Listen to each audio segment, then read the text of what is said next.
Hello everyone, in this video we are going to discuss some examples of nucleophilic substitution reaction.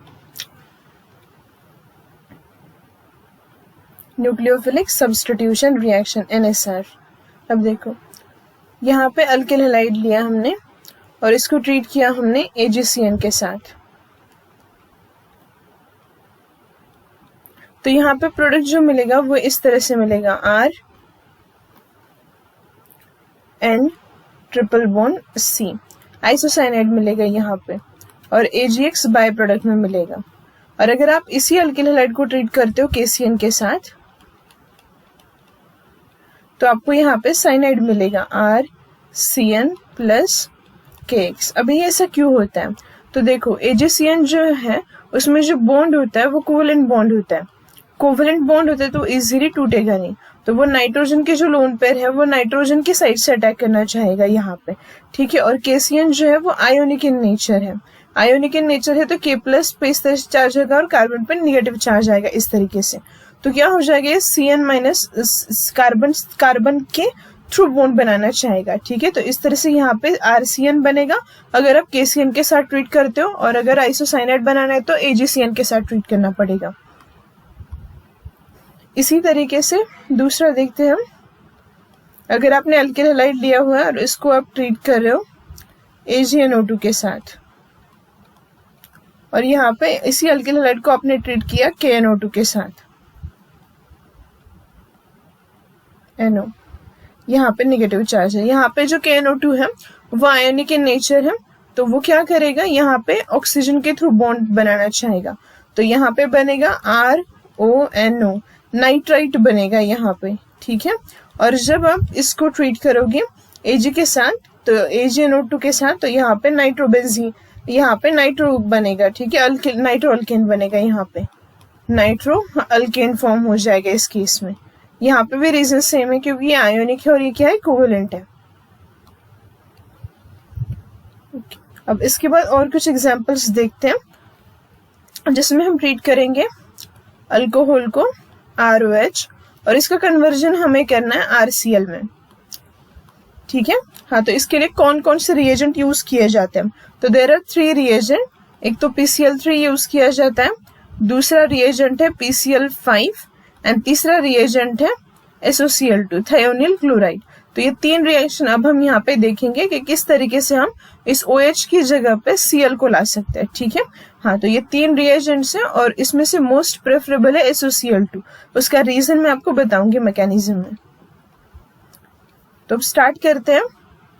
When ROH plus PCl3 it gives, यहाँ पे 3 times लेना पड़ेगा alcohol 3 RCl plus यहाँ पे 3 time लिया था आपने, तो यहाँ पे POCl3 रिलीज हो जाएगा। एक मिनट, सॉरी,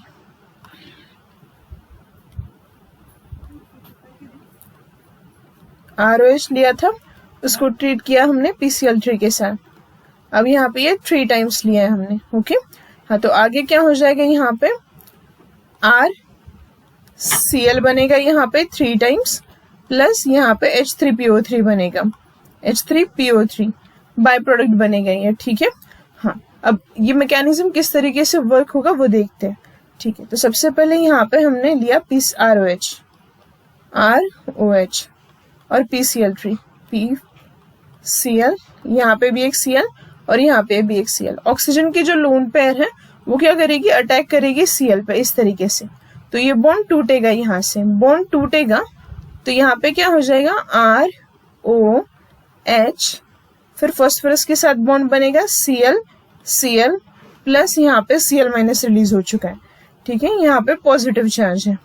हाँ, अब क्या होगा, जो Cl माइनस रिलीज हुआ है वो क्या करेगा, R पे अटैक करेगा और ये बॉन्ड यहाँ से टूटेगा। जब बॉन्ड टूटेगा तो यहाँ पे बनेगा RCl फर्स्ट मॉलिक्यूल प्लस यहाँ पे POH Cl और यहाँ पे Cl। अब क्या है, हमारे पास कितने मॉलिक्यूल है अल्कोहल के, 3। तो फर्स्ट यहाँ पे लिया हमने, अब सेकंड मॉलिक्यूल ROH आएगा ऑक्सीजन के लोन पर, फिर से इस पे अटैक करेगी, ये बॉन्ड यहाँ से टूटेगा। बॉन्ड टूटने के बाद क्या हो जाएगा, यहाँ पे देखो ROH यहाँ पे फॉस्फोरस, यहाँ पे Cl, यहाँ से Cl तो रिलीज हो चुका है, तो यहाँ पे एक साइड पे OH है प्लस Cl माइनस, और इस ऑक्सीजन पे एक लोन पेयर और पॉजिटिव चार्ज है। तो अभी जो Cl रिलीज हुआ है वो फिर से R पर अटैक करेगा और यहाँ से बॉन्ड टूटेगा। बॉन्ड टूटेगा तो यहाँ से रिलीज हो जाएगा RCl प्लस, बाकी जो भी बचा है वो यहाँ पे लिखेंगे POH, POH प्लस Cl। ठीक, अब यहाँ तक देखा हमने। तो फर्स्ट मॉलिक्यूल से हमें फर्स्ट RCl मिला, अब यहाँ पे सेकंड RCl मिल चुका है। ठीक है, अल्किल हैलाइड मिल चुका है। अब देखेंगे थर्ड कैसे बना सकते हैं। देखो, अब यहाँ पे क्या लिया है हमने, यहाँ पे फॉस्फोरस है, यहाँ पे एक OH, यहाँ पे OH और यहाँ पे Cl है। अब third molecule of alcohol ROH, ये ऑक्सीजन के जो लोन पेयर है वो अटैक करेगी यहाँ फॉस्फोरस पे और यहाँ से बॉन्ड टूटेगा। बॉन्ड टूटने के बाद ये इस तरह से दिखेगा POH, यहाँ पे भी एक OH, ऑक्सीजन RH, एक लोन पेयर एक पॉजिटिव चार्ज। जब यहाँ से Cl माइनस रिलीज होता है तो वो Cl माइनस अटैक करेगा इस R ग्रुप पे और ये बॉन्ड टूटेगा। तो यहाँ पे हमें मिलेगा H3PO3 प्लस RCl। तो यहाँ पे हमें 3 अल्किल हैलाइड के मॉलिक्यूल हमने जनरेट किए 3 अल्कोहल मॉलिक्यूल को यूज करके। लेकिन यहाँ पे जो बाय प्रोडक्ट मिला है H3PO3 वो क्या है, उसको रिमूव करने के लिए एनर्जी भी लगेगी। ठीक है, तो यहाँ पे बाय प्रोडक्ट रिमूव करने के लिए टाइम भी जाएगा, एनर्जी भी वेस्ट हो जाएगी। तो इस तरीके से हमने यहाँ पे अल्किल हैलाइड बनाया।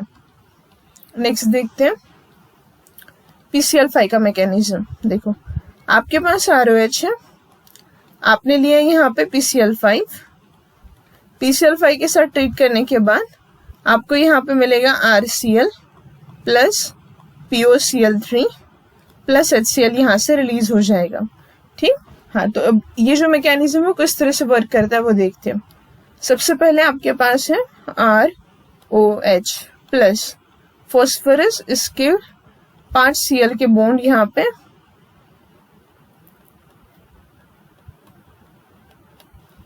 अब क्या हो जाएगा, ऑक्सीजन की जो लोन पेयर है वो अटैक करेगी फॉस्फोरस पे और यहाँ से बॉन्ड टूटेगा P और Cl के बीच का। तो ये इस तरह से दिखेगा ROH, फॉस्फोरस के साथ बॉन्ड Cl, Cl, Cl और Cl। फॉस्फोरस को पहले 5 Cl थे, अब 4 Cl बचे हैं। ठीक है, यहाँ पे एक लोन पेयर और पॉजिटिव चार्ज। क्यों पॉजिटिव चार्ज आ रहा है ऑक्सीजन पे, क्योंकि यहाँ पे एक्स्ट्रा वैलेंसी बन चुकी है, प्लस यहाँ से Cl माइनस रिलीज हुआ है। अब देखो आगे, ये जो नेगेटिव चार्ज यहाँ पे है Cl माइनस का, तो अब ये यहाँ से क्या हो जाएगा, देखो अब ये जो Cl माइनस है वो यहाँ से R पे अटैक करेगा और ये बॉन्ड टूटेगा। जैसे ये बॉन्ड टूटेगा तो यहाँ पे ये हमें मिलेगा RCl प्लस, बाकी जो भी बचा है वो अब लिखेंगे OH, P, Cl, Cl, Cl और यहाँ पे भी Cl। अब देखो, ऑक्सीजन के पास अब 2 लोन पेयर से, क्योंकि ये बॉन्ड उसकी लोन पेयर फिर से मिली हुई, ये बॉन्ड टूटने के बाद यहाँ पे और एक नेगेटिव चार्ज आता है, तो ये नेगेटिव चार्ज फिर से फॉस्फोरस के साथ कंबाइन करेगा और Cl रिलीज हो जाएगा। ऐसा करने से क्या हो जाएगा, यहाँ पे ये जो H है, oxygen, double bond P, Cl, Cl और Cl। अब ऑक्सीजन पे एक लोन पेयर और एक पॉजिटिव चार्ज है, और जो Cl रिलीज हुआ है Cl माइनस, वो क्या करेगा, H को अब्स्ट्रैक्ट करेगा और यहाँ से चार्ज को न्यूट्रलाइज करेगा, और न्यूट्रलाइज करने के बाद हमें यहाँ पे मिलेगा HCl प्लस POCl3। ठीक, तो अब यहाँ पे जो बाय प्रोडक्ट है POCl3, उसको भी रिमूव करने के लिए एनर्जी लगती है, मतलब प्रोडक्ट को रिमूव करना बाय प्रोडक्ट से। ठीक है, तो इस तरीके से ये मैकेनिज्म था। अब आगे देखते हैं, reaction of alcohol with SOCl2। SOCl2, इसको डार्जन्स रिएक्शन भी बोलते हैं, डार्जन्स रिएक्शन। और ये जो SOCl2 है ये है थायोनिल क्लोराइड, थायोनिल क्लोराइड। यहाँ पे पिरिडीन भी यूज किया जाता है। यहाँ पे प्रोडक्ट मिलेगा RCl plus SO2 plus HCl। इस रिएक्शन की खासियत ये है कि यहाँ पे जो SO2 है वो भी गैसियस है और HCl भी गैसियस है। तो आपको इन बाय प्रोडक्ट्स को सेपरेट आउट करने के लिए किसी टेक्निक की जरूरत नहीं है। यहाँ पे आपका टाइम वेस्ट नहीं होगा और एनर्जी भी वेस्ट नहीं होगी। तो ये जो रिएक्शन है digest reaction, this reaction is most preferable reaction.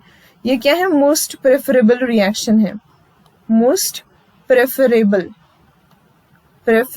Reaction. अगर आपको चूज करना है PCl5, PCl3 और SOCl2 के बीच में, तो आप SOCl2 चूज करोगे। ओके, तो अब मैकेनिज्म देखते हैं, इसका मैकेनिज्म कैसे हो सकता है। देखो, यहाँ पे मैंने लिया है अल्कोहल ROH, इसको ट्रीट किया SOCl2 के साथ। अब देखो,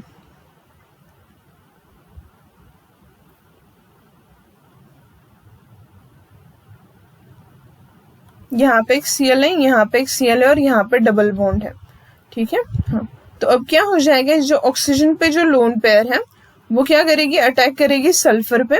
ये बॉन्ड यहाँ से टूटेगा। जैसे बॉन्ड टूटेगा तो ये ROH ऑक्सीजन पे लोन पेयर, यहाँ पे सल्फर है, डबल बॉन्ड O, यहाँ पे एक Cl plus Cl minus release हो जाएगा। ये जो Cl माइनस है ये फिर से अटैक करेगा R ग्रुप पे, यहाँ पे पॉजिटिव चार्ज आएगा, ये बॉन्ड टूटेगा। तो यहाँ पे हम देख सकते हैं कि अल्किल हैलाइड बन चुका है और यहाँ पे OH और यहाँ पे S डबल बॉन्ड और Cl बाकी है। ऑक्सीजन की लोन पेयर है, सल्फर के साथ बॉन्ड बनाएगी तो Cl यहाँ से रिलीज हो जाएगा। तो फिर से ये इस तरीके से दिखेगा, HO double bond S double bond O। यहाँ पे ऑक्सीजन के पास एक लोन पेयर है और एक पॉजिटिव चार्ज, तब Cl माइनस आएगा, H के साथ बॉन्ड बनाएगा और ये बॉन्ड टूट जाएगा। तो यहाँ से रिलीज हो जाएगा HCl प्लस SO2। और ये जो दोनों ही बाय प्रोडक्ट है वो क्या है, गैसियस इन स्टेट।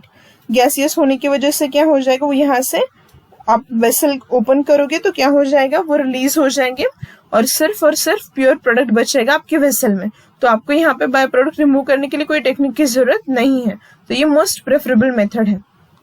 ओके, तो अब जो 3 रिएजेंट्स देखे वो सेम रिएजेंट्स हम यूज कर सकते हैं एसिड के लिए भी। मतलब आपके पास अगर एसिड दिया है इस तरीके से, अगर आपको इसको बनाना है RC डबल बॉन्ड और Cl एसिड हैलाइड में, तो आप यहाँ पे PCl3 भी यूज कर सकते हो, PCl5 भी यूज कर सकते हो, या फिर SOCl2 यूज कर सकते हो। ये तीनों ही रिएजेंट्स आप अल्कोहल टू अल्किल हैलाइड के लिए यूज कर सकते हो या फिर एसिड टू एसिड हैलाइड के लिए यूज कर सकते हो। तो यहाँ पे हमने कुछ एग्जाम्पल्स देखे, जो एग्जाम्पल्स थे जिसमें हमने देखा कि न्यूक्लियोफिलिक सब्स्टिट्यूशन रिएक्शन किस तरीके से होती है। Okay,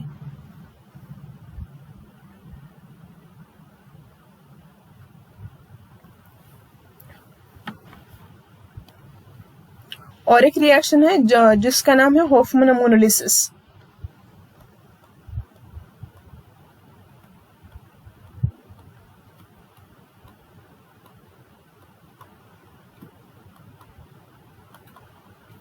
Hoffmann ammonolysis. तो यहाँ पे क्या होता है, आपका जो अल्किल हैलाइड है उसको आप ट्रीट करते हो अमोनिया के साथ, NH3 के साथ। तो यहाँ पे क्या हो जाता है, ये जो लोन पेयर है वो R ग्रुप के साथ R ग्रुप पे अटैक करके एक से यहाँ से रिलीज हो जाएगा। तो ये इस तरह से बनेगा RNH नाइट्रोजन पे positive charge plus X minus. ये जो X माइनस है वो क्या करेगा, इस H को अब्स्ट्रैक्ट करेगा और इसको कन्वर्ट करेगा प्राइमरी अमाइन में, RNH2 प्लस यहाँ पे HX। अगर आपको सिर्फ और सिर्फ प्राइमरी अमाइन बनाना है तो आप क्या करोगे, देखो अगर जितना ज्यादा कॉन्सेंट्रेशन अल्किल हैलाइड का होगा तो अल्किल हैलाइड क्या करेगा, यहाँ पे हर एक बार अमोनिया के एक H को निकालेगा। यहाँ पे भी देखो पहले नाइट्रोजन को 3 H थे, अब कितने 2, मतलब एक H की जगह पे कौन आ चुका है, एक अल्किल हैलाइड। तो आपको क्या करना है, अमोनिया एक्सेस में लेना है अगर आपको प्राइमरी अमाइन बनाना है तो। ठीक है, तो रिएक्शन यहीं पे स्टॉप हो जाएगी, आपको प्राइमरी अमाइन मिल जाएगा। ठीक है, लेकिन अगर आपने यहाँ पे अमोनिया एक्सेस में नहीं लिया, तो क्या हो जाएगा, मतलब इसका कॉन्सेंट्रेशन, अल्किल हैलाइड का कॉन्सेंट्रेशन आपने कम लिया हुआ है, ज्यादा अमोनिया का है। क्यों अमोनिया का ज्यादा लिया, क्योंकि अगर अल्किल हैलाइड का लोगे तो जितने ज्यादा अल्किल हैलाइड होंगे वो सारे के सारे H को रिप्लेस करेंगे, तो अमाइन प्राइमरी सेकेंडरी टर्शरी इस तरीके से बन सकते हैं। लेकिन अगर आपको सिर्फ प्राइमरी बनाना है तो अमोनिया को एक्सेस में लो। अब आगे ये जो प्राइमरी अमाइन बना है वो फिर से किसी एक अल्किल हैलाइड के साथ रिएक्ट करेगा, ये लोन पेयर यहाँ पे अटैक करेगी, बॉन्ड यहाँ से टूटेगा, तो यहाँ पे N R H H positive charge plus X minus, तो X माइनस आएगा, H को इलेक्ट्रॉन देगा, बॉन्ड टूटेगा, तो यहाँ पे बनेगा R2NH जो कि है सेकेंडरी अमाइन। ठीक है, सेकेंडरी अमाइन। आगे अगर ये एक्सेस नहीं लोगे तो रिएक्शन आगे जाएगी। फिर से अल्किल हैलाइड का मॉलिक्यूल आएगा, लोन पेयर अटैक करेगी, बॉन्ड यहाँ से टूटेगा, तो यहाँ पे R3NH यहाँ पे पॉजिटिव चार्ज आएगा, फिर से X माइनस अटैक करेगा और ये टर्शियरी अमाइन में कन्वर्ट हो जाएगा, R3N प्लस HX। इस तरीके से reaction primary secondary tertiary amine मिलेगा। और अगर फिर से हमें प्राइमरी अलग करना है इस मिक्सचर से तो हम वहां पे फ्रैक्शनल डिस्टिलेशन यूज कर सकते हैं। ठीक है, लेकिन अगर हमें सिर्फ और सिर्फ प्राइमरी अमाइन बनाना है इन अ लार्ज क्वांटिटी तो हमें क्या लेना चाहिए, ammonia in excess. Thank you.